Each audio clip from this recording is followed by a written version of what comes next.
Alrighty guys, so a sports coupe, 2 doors, 2 good seats and 2 questionable seats, 2.4 litre boxer NA.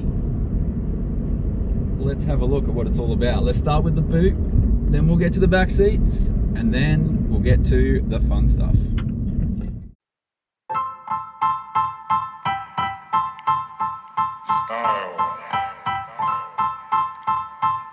Style is the answer to everything. A fresh way to approach a dull or dangerous thing. To do a dangerous thing with style is what I call art.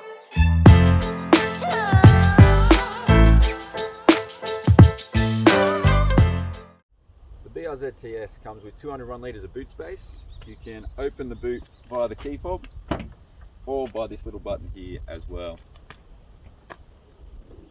Very well thought out compartment entry point, as you can still fit a nice bag of shopping in without having to cram it around too much. Now there's not a lot of space in here, but you can fold the rear seats down, and there's no spare tyre in the TS model. You do have a tyre repair kit underneath. Overall, a snug little boot space, just slightly bigger than its competitor.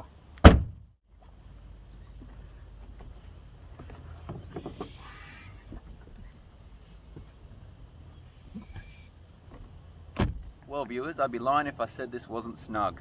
So I'm 5'11", as you can see, there's enough room in here for me, but only just, and with a lot of sacrifice. So I am already touching the roof with my head, and the front passengers have to make a lot of allowance for your leg room. So it's not going to be a comfy ride for anyone with passengers in the back, but you can make do. Now what is great about these back seats is they do have the child restraint mounts. So you can have child seats in the back. Definitely would work well for little ones in here for that regard. But other than that, they're pretty much just for show. Alrighty guys, the interior of the BRZ TS, the cockpit, the main game seat. Let's go over it. First and foremost, the digital gauge cluster. It is a really nice layout. I love this standard way that it is the big circle with your red line and everything. Everything's laid out nicely. Love driving in this mode. You do have, when you go to the track version, the track mode in here, when you engage that, you get this bar that lifts across the screen, right? Now, although that may look a bit weird, to me it does look a bit strange on the screen. It's for your peripheral vision. So that bar increasing, it's easier to note that when you're not directly looking at it, when you're focusing on the racetrack. So I get why it's like that, and it does work wonders when you're in a track situation. Aside from that, I do like just little design cues like these nice air vents here. There's been a bit of design work done in that. You have the Alcantara on top here. You have a nice leather steering wheel, which is the same across the entire range. Buttons, nice and easy to get to, really well laid out. From a driver's perspective, the other thing I just want to mention is this indicator stalk does fold back to its main position. It doesn't sit in the position when the indicator is on. I just noticed it took some getting used to, guys. Not a positive or a negative, just something to be mindful of. It takes a bit of getting used to. It's a bit different to what you might have experienced in all your other cars. Now overall in here, the interior is a nice upgrade, as you would have seen if you've seen any other BRZ of this generation, the ZD8 I believe it's called. But in the STI model we have all this Alcantara, we have the nice dark red, we have STI embroidery on the seats, especially up here, nice and soft. It is a premium feeling place to be. Everything is in the position it should be, and for the price point, I think it is a great interior. Well done for keeping it at this price point with these materials. It works well. I do love the STI start button, which is a TS special. I do like how these have got actual screens in them. It just makes it look more modern, but also sporty, especially these little guys down here. Very sporty looking indeed, and nothing says sporty like a 6-speed manual. Rather nice gear knob, unchanged from even the first generation 86. Why? Because you don't need to change something that works so well. In the middle, we have our traction control off, which is largely unchanged from even the first generation, but we do have the track mode now, which is like a halfway house for your traction control. I have used it in this mode. It is very nice to drive in that mode. You have your heated seats, this nice center compartment here is very handy. 2 cup holders plus room for your phone, 2 USB ports plus an aux. Really nice design, but I will say one thing. For some people, myself included, when resting on the gear shifter, you can accidentally press the button. So just something again to be mindful of. It is in a position that can sometimes be a bit annoying. Just on the back, you can see there is the continued Alcantara style with red stitching, but obviously not much leg room. Alrighty, now on to the electronics. So let's start with the out-of-the-box infotainment system. Now this thing works rather well, guys. It does have a pretty good sound system standard.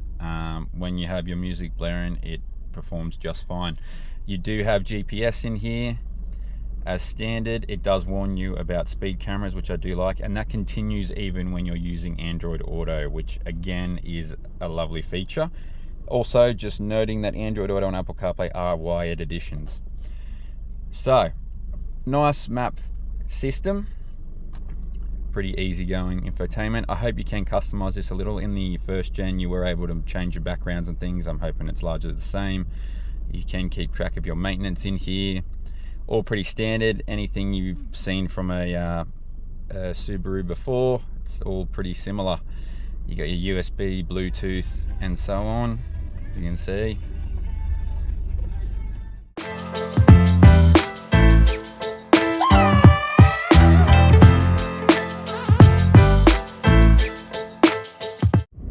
Let's get started with some history. The T86 and BRZ twins. Brought out as a P-plate friendly, fun car to learn how to drive a manual, to learn how to drive properly, to have a bit of fun, to go to the racetrack, to enjoy life. That's what it was all about. With the second generation of these cars, Subaru and Toyota did what is totally unexpected in the modern car world, and they just fixed only what people complained about, and that is rare. They didn't add weight, they didn't add too much power, they didn't add crazy things that we didn't need, they didn't try and give us some weird gadgetry. They just tweaked, finessed, until we ended up with this, the new BRZ. And then what they did is they brought out a track edition, tuned by STI nonetheless, and STI are no strangers to a track car. I've actually owned an STI in my day and multiple WRXs. I'm a big Subaru fan. Let's get down to business. Let's talk about the actual package itself and what it offers and what we've learned about it. So, first things first, the brakes are phenomenal. This car only weighs 1,250 kilos and these brakes are more than enough for it. I actually did read somewhere, and you'll have to look it up on the internet to confirm because I can't remember where I read it, but this is within a very small margin of the 100 to 0 braking distance of a GT3 RS, I believe. Now that is just double fact check me on that, but I did read somewhere that someone did a test and between the two of them they were almost identical, but the price difference is phenomenal. So brakes, tick. Now suspension. This thing is flat. It is so flat. It is the biggest difference in terms of handling between this and an MX-5. This thing corners extremely flat. It's go-kart-esque, but it still has a lot of feedback in the steering wheel. There is something a little off-center where you kind of get a little bit of a fade in the steering feel, but being that it's slightly off-center, you just don't have the... It doesn't really alarm you that there is that little fade there. It's not a big deal. What this does have though is an amazing amount of grip with these tyres on it. So you will enter corners, and if on your first couple of drives in this car, you will honestly have way more turning angle than you use because you just don't think that it has that much grip. And when it does, you just can keep turning into the corner and turning. And it has this lovely little correction of the rear end as you turn. You feel the rear end just kindly realign as you go. And it just feels amazing. You know exactly where the front and rear of the car are and what they're doing, and it gives you that confidence of total control. You can then, from that point, you can decide, I'm going to step it out from here and I'm going to be a little bit of a hooligan, or I'm going to hook this into the corner and bring out the quickest time I can through that corner with ultimate grip. You get to choose every time. And with that, you get to hone your skills, and it is just unreal fun all the time. Even when you're driving home from the racetrack at 60 k's an hour, taking the corner is just fun because you just feel so much grip and precision, and all of that is just, it's so far gone from a lot of modern cars. They're so numb in the steering because of all their aids and the automatic corrections and all the bull crap that they do. It is just so nice to get back to basics sometimes in cars like this. So steering is absolutely phenomenal. I actually rate it more than the MX-5 GT-RS. I think it is a much faster car around a track with this setup, not to mention the extra power. But with that, there is one element that I want to get into pretty serious, in a pretty in-depth form with you, and that is the tuning. The tuning of this car versus the tuning of something like the MX-5. What I want to go through and explain is the different recipe that the two cars have used, and more importantly, the recipe that this one has. The MX-5 tends to build power and torque relatively in a linear fashion as you go through the rev range, and it has a bit more of an engine note, so you feel like you're having fun in traffic still, doing traffic speeds and so on and so forth. This car with the 2.4 litre is elevated to a new level. It's a little bit more than just your everyday Sunday driver now. It's enough, there's enough to it that it is a proper track honed car, and it will be properly quick around a racetrack. So with that, what that means is the way they've tuned this is very, very different.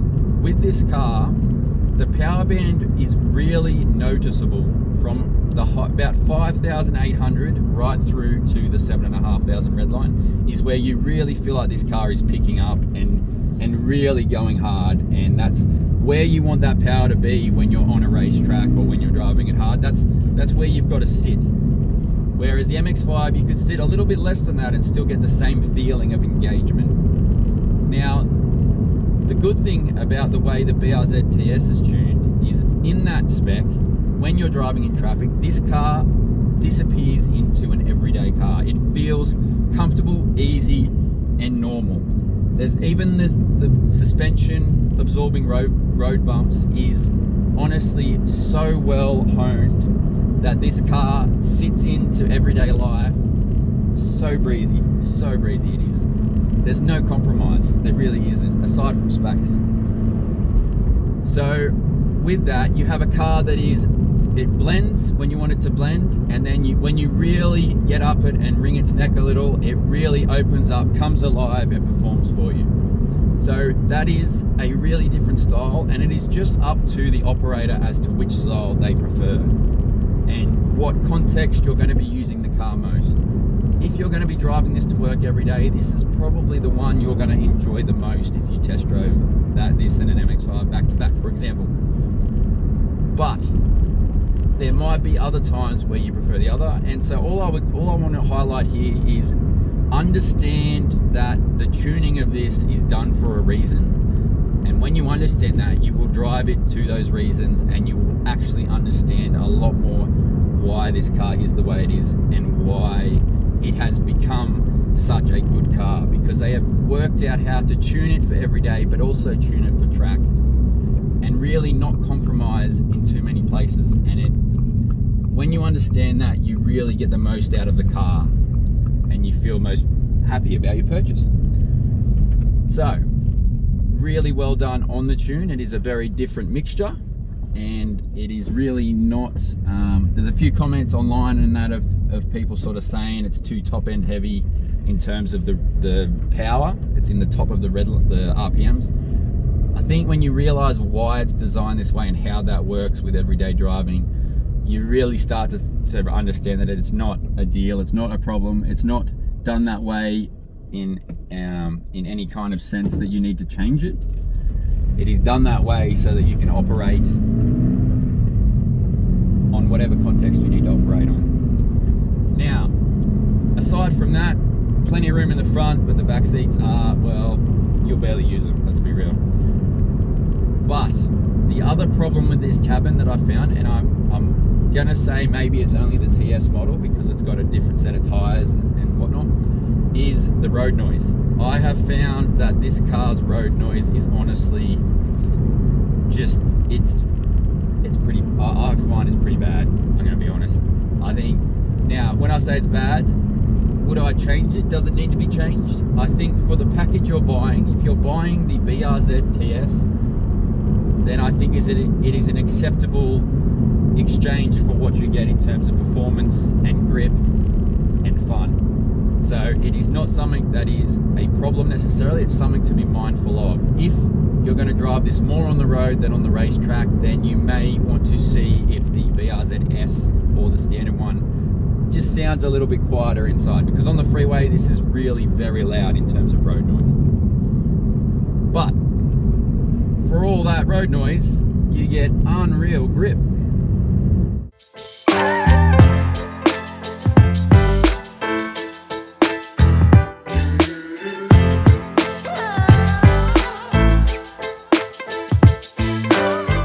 Of the bigger engine. Why did they do that? Well, as we all know, there was a little bit of a mid-range torque dip in the old 2-litre boxer direct injection engine. Instead of trying to tune that out, they decided to put in another engine that they had already had in cars, already had been testing with, and they brought in the 2.4-litre boxer that you have in here today. Now what that has done is given it really, really strong low down torque. It means that on the freeway now you can be in 6th gear, you never have to go down a gear.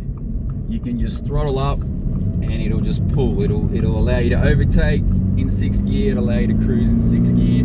It means that they were also allowed to, or able to I should say, they were able to allow for adaptive cruise and things like that in a manual model, which is very rare these days, and it was lacking. People wanted it. It was on their to-do list. So by adding that engine, it gave them the flexibility to add things like the eyesight technology that Subaru use and the adaptive cruise as well, which is unreal. And so with that, you have a car now that is much safer, but also much more capable. First thing I felt after hopping in this car and going for a drive and actually seeing it in the flesh, because I hadn't actually stood around one. They've been out for a few years, this shape, and I never really got amongst it. I always thought that the rear was starting to look too much like the Toyota CHR or a Honda Civic sort of mashup. It was all kind of a bit too flamboyant and leery. And then I thought the front was trying to look like a bit of a Lexus.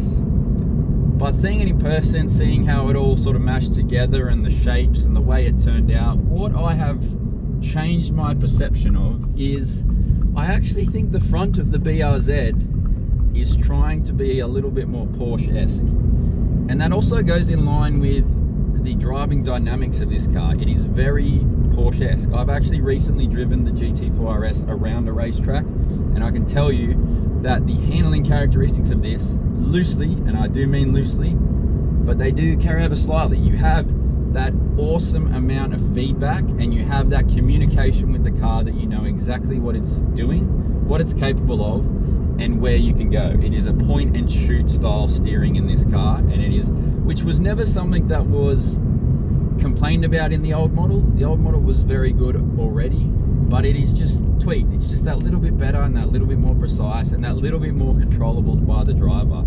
Having with it the added track mode option, you now have the ability to let loose the rear at your call and not feel out of control. It is actually an unreal statement of a car, this, when you consider that it has the ability now to be all things fun, but also all things practical in a way, and also just sensible if you need it to be sensible. But at the same time, this package is at a level now where, with the looks combined with the engine upgrades and the driver dynamic upgrades, this doesn't feel like necessarily a P-Platers car anymore. I don't instantly think I'm in the P-Plate friendly car. I think I'm in a serious performance car. It just so happens that you can still have one on your Ps, but it is now a serious performance car, a car that is just good, just outright good. There's no if, there's no but, there's no what if, there's no price but. It is just outright a good car, a good package, and a fun package. And in a world where we're seeing less and less sports cars, we're seeing less and less big V8s and V12s and V10s, everything is disappearing. We still at least have saving graces in little things like this BRZ, the 86, and of course the MX-5. These are the cars that have always been the element of fun without the price tag.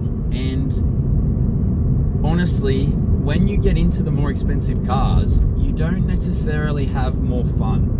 Yes, you're faster, yes, you'll have a quicker lap time, and if you can afford one, sure, you'll get one and you'll love it. But if you can't, and if you are just that eager driver who loves driving, loves going to a racetrack, if you just are here for the love of driving, these cars are where it's at. These are where you experience your most fun, your most skill building exercises. They're in these cars. They allow you to test your skill and to improve your skill without going too dangerous into the speed factor. And for that, these will always have praise. But when you take that package and turn it into something that is so well honed like this, and still manage to keep the price tag low, that deserves praise. And for that, the Toyota BRZ combo really in this second era deserves a lot of praise stand on its own without any other considerations. But add into that this track ready version, the TS, with all the STI trimmings in here to make the interior feel more uprated. Combine that with the added performance of the tires and the brakes and the suspension, you really have a package now that is finished from the factory. You don't need to do anything to this. And to be honest, if I was going to do anything to this, the only thing I would consider is getting back that old Boxer Rumble, because I personally like it. I really like in this cabin how they've combined modern tech without going too crazy. I still have buttons and dials and screens everywhere, but it's not overdone. I don't feel like I'm in some overly technological machine here. I feel like the technology that's present is just there to aid the old school, the mechanical, the raw essence of the car. So really well done. I really feel like what they've done here in this package in terms of the external looks and the internal materials, the Alcantara, the huggy seats. These aren't even Recaros, but they hug you so nicely around the hips and around the waist and even your legs. There is just a nice amount of protection there for you to keep you seated in this car. And for me, this package just always has felt, this whole time I've driven it, it has just felt like it is, like there is more here than what the dollar value is of the car. You're getting your bang for buck here, to me, hand over fist, is my honest opinion. I do think they let it down with the exhaust note, guys. I think the exhaust note here is honestly, like, it is not good enough. This car has got a great engine. Whether you keep the equal length headers on it or not is purely personal preference. Obviously the equal length headers should give you more top end power, whereas the unequal should give you more mid-range power. But either way, that's much for muchness, and most people are just focusing on engine sound when it comes to that stuff. That's fine. But realistically, this car from stock should sound a little better. I mean, to me, an MX-5 does sound better than this, and an MX-5 does not sound better than a lot of things. So, and that's no disrespect to an MX-5. I actually quite like them. So, this car really needs to do better in the exhaust department. But easily fixed in the aftermarket world, as everyone will already know. What we'll do now, guys, is we're just going to enter on the freeway. I'm going to give you a little bit of a glimpse of sort of what the road noise is like on the freeway, as I did mention it as a bit of a noticeable point that people need to know about. And I'm also just going to show you how this car revs up as we go onto the freeway. There's the mid-range, now it's picking up, and then at the very top end you feel it really open up. That is how this car is tuned, and it makes so much sense for when you're going onto a racetrack. It would be so much fun. The other thing I'll say, guys, is in terms of blind blind spots. You have really good view. You have a slight blind spot behind your head, but the blind spot monitoring works really well in this car. You have these nice little lights that are really in your face here, and you can see lots out the mirrors, so you're pretty covered, especially with the reverse camera. And so I'll be quiet for a minute. This is what the road noise is like on the freeway. Now again, it's not unbearable or anything crazy like that. It's just noticeably a lot more than what you would be used to in most cars. And so it's something that I wanted to make everyone aware of, and I think it is only because of the performance tires and the big wheels on this model. You have 18-inch wheels and you have those Michelin Sport 4S's, I believe, and I think that package is well suited for racing, obviously, or track days I should say, but a bit of both. But on a freeway or on an everyday road context, when you get up to the higher speeds, there is just a fair bit of noise in here. Now, I could live with this and I would not have a problem, but it is a noticeable difference to most cars these days. So let me know what you think, guys. Let me know.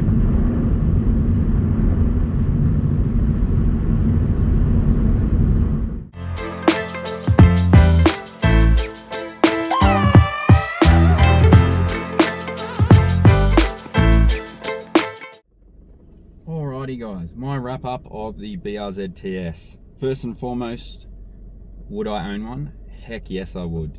Do I want one? Heck yes I do. These cars are so much fun, and for honestly a price point that there's not a lot of options in. They are really good bang for buck. So, things I loved. The refinement of the drivetrain and the new engine. To me, they have really perfected this platform. I feel like it's at a point now where it is a serious car as it is, but for people who want to go crazy, if you slapped a turbo on this, I feel like it would level it up into the next stratosphere of cars. I feel like you would be keeping in the ballpark with the Supras and modified Zs and things, which are all in that next price point.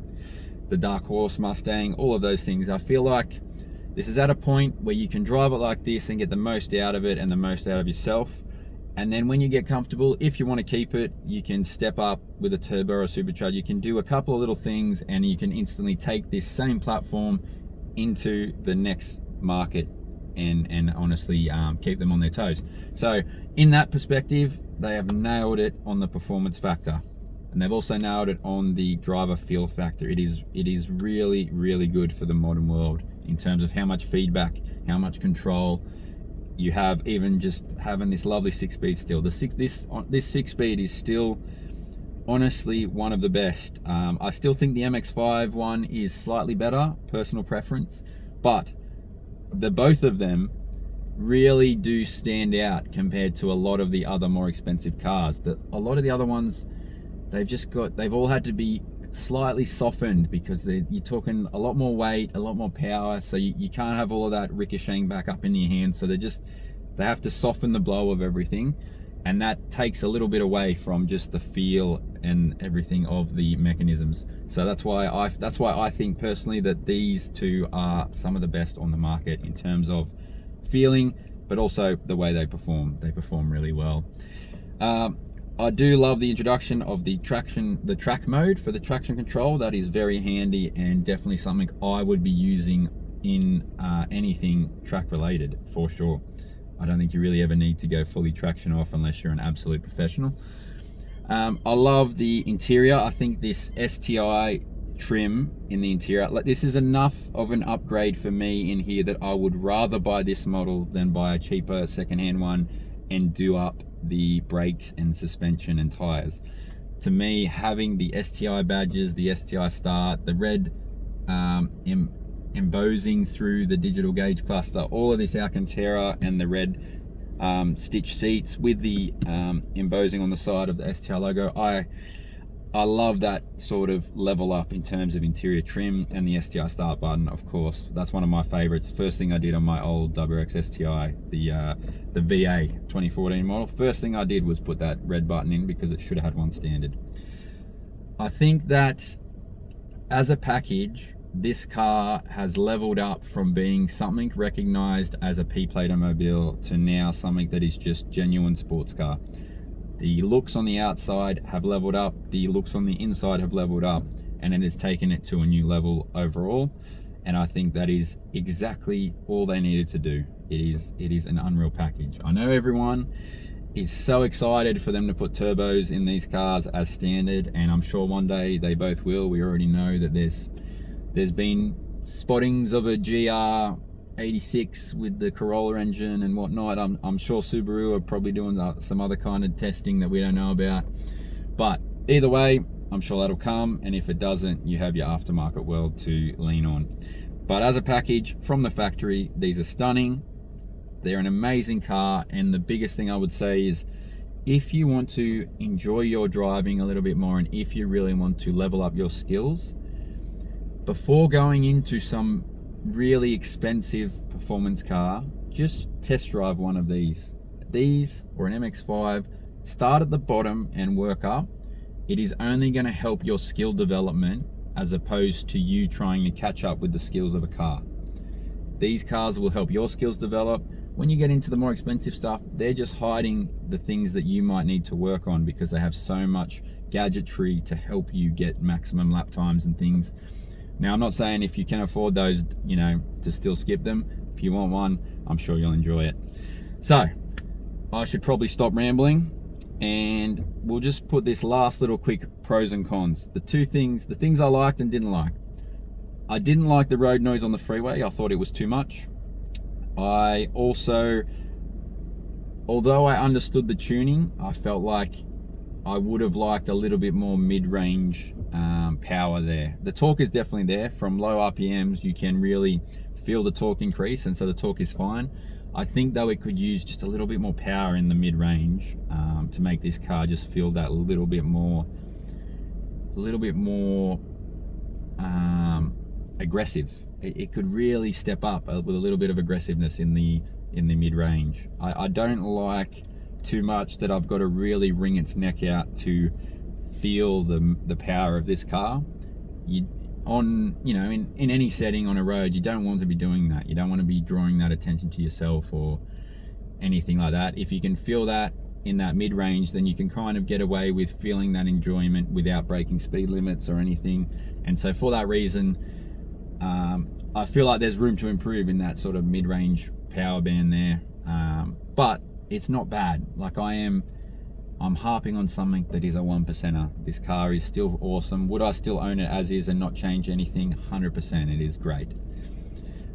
So they're kind of the two things that I wasn't big on. Oh, sorry, the third one, the exhaust note. Can't forget that. This thing needs to sound better. It really does. It needs to sound just a little bit louder. I'm not saying it needs unequal length headers or anything like that. That's my personal preference, but this car sounds good in both formats, unequal or equal. If you YouTube it, you'll see plenty of them. They both sound awesome in their own right, and there should be a factory option to give you that. Even if it was a bimodal exhaust, they should have something to offer. So I think that's a bit of a letdown. And also an area they can quickly improve if they just released an optional extra from factory. Now, in terms of pros, the pro list is huge. This awesome interior, these seats are awesomely set up for track use, but are also not crazy for the road. The 6-speed, phenomenal. The power that you now have standard is great, and the torque down low is a refreshing sight and a big upgrade from the previous model. The tweaks in here on the dash, although it is close to the first gen, it is just enough to feel a little bit more modernized and just looks nice. It looks like they gave it effort. And that's probably the most important factor of this whole car. This car feels like the people who were looking after it had an absolute love for this thing and a fondness to make it the perfect version of what it could be. And for that reason, they have done such a good job at leveling this up in just not a crazy way from its original bones. I think that if you're a young person and you have this car, you're in a very special league. You have a lot of talent in the car itself for you to skill up with, and I think it's got just enough room in the boot for you not to be put out too much in terms of space. But yes, the rear seats are pretty small, and you're probably going to use them only at a minimum, sort of as rare as possible. Overall, guys, this has honestly been so much fun, and I can't, it's just, I love these cars. This and the MX-5, I've driven Porsches and Lamborghinis and Bentleys, and they're all great, and if I could afford them, I'd have them. But the fact that you can still have those levels of fun in cars like this just put a smile on your face, put a smile on my face, and they make me happy that car brands are putting the effort to keep these around for us car enthusiasts. So I really want to, and just to remind you guys, I should remind you guys, 52,000, just over 52,000 this car was, recommended retail on the website. I think it was 52,222 or 24. That is your price point for the TS model. Track ready, tuned by STI, nicely upgraded interior, the BRZ TS. Well guys, I'm going to leave it there, and I'm going to say thank you so much, Subaru. Thank you, Exhaust Notes, for letting me review this car, and I shall see you all on the next one. Looking forward to it.